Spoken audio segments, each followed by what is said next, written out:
কৃষ্ণ ভজনায় কোনো জাতপাতের বিচার হয় না।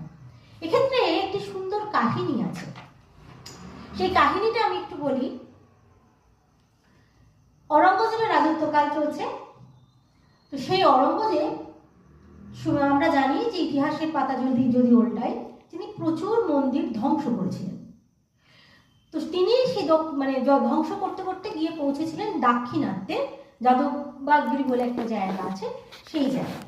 তো সেইখানে শ্রী রামচন্দ্রের আমলে, ত্রেতাযুগে রামচন্দ্রের গৃহে যে বিগ্রহ, রঘুনাথের বিগ্রহ, বিষ্ণুমূর্তি যে বিগ্রহ সেখানে পূজিত হতো, সেইটি হাত পরিবর্তন হতে হতে শ্রী দাপরে আসে শ্রীকৃষ্ণ বলরামের কাছে। এবং শ্রীকৃষ্ণ বলরামকে বলেন, মহাভারতের যুদ্ধের আগে যখন বলরাম দেশভ্রমণে বেরোলেন, বললেন তুমি বিভিন্ন জায়গায় যাও, ঘুরবে তো দাদা, দেখো তো কোনো স্থানে কোনো শূন্য মন্দির পড়ে আছে বা কোনো মন্দিরে বিগ্রহ আছে, অথচ সেখানে কোনো রকম উৎসব হয় না, ঠিক মতন পূজা হয় না, এমন যদি কোথাও তুমি সন্ধান পাও, তাহলে সেইখানে গিয়ে আমরা এই বিগ্রহকে স্থাপন করব।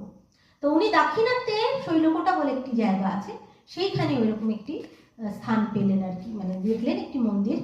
এবং ফিরে এসে কুরুক্ষেত্রের যুদ্ধের পর শ্রীকৃষ্ণ এবং বলরাম গিয়ে দাক্ষিণাত্যে সেইখানে ওই বিষ্ণু মূর্তিকে তারা স্থাপন করলেন। সেইখানে সেই বিষ্ণু মূর্তি ছিল। এদিকে তার বহু যুগ কেটে গেছে, অরঙ্গজেবের রাজত্বকাল। অরঙ্গজেব দাক্ষিণাত্য জয় করতে গেছিলেন, আমরা জানি দাক্ষিণাত্যে জয় করার চেষ্টা করেছিলেন, এবং তিনি প্রচুর মূর্তি এবং মন্দির ধ্বংস করছিলেন। তো করতে করতে যখন সেই শৈলকোটায় উনি গিয়ে পৌঁছলেন, তখন সেই বিগ্রহটা দেখে তার খুব পছন্দ হয়। তার মনে হয় যে তার একটি কন্যা আছে যার নাম লক্ষ্মী। এখন মনে হতে পারে যে মুসলমান সম্রাট, তার মেয়ের নাম লক্ষ্মী হলো কি করে? লক্ষ্মী তো লক্ষ্মীর নাম, হিন্দিতে লক্ষ্মী বলা হয়। আসলে লক্ষ্মী বা লক্ষ্মীর মাতা ছিলেন একজন হিন্দু নারী।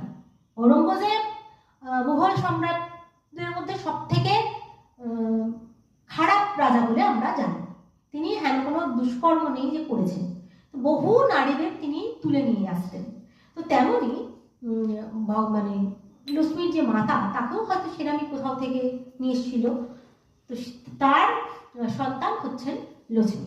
এবার যেহেতু উনি হিন্দু নারী ছিলেন, তাই মেয়ের নাম দিয়েছিলেন লক্ষ্মী। কিন্তু কোনো কারণবশত সেই লক্ষ্মী আবার ঔরঙ্গজেবের খুব প্রিয় ছিলেন, হয়তো তার স্বভাব গুণেই হবে।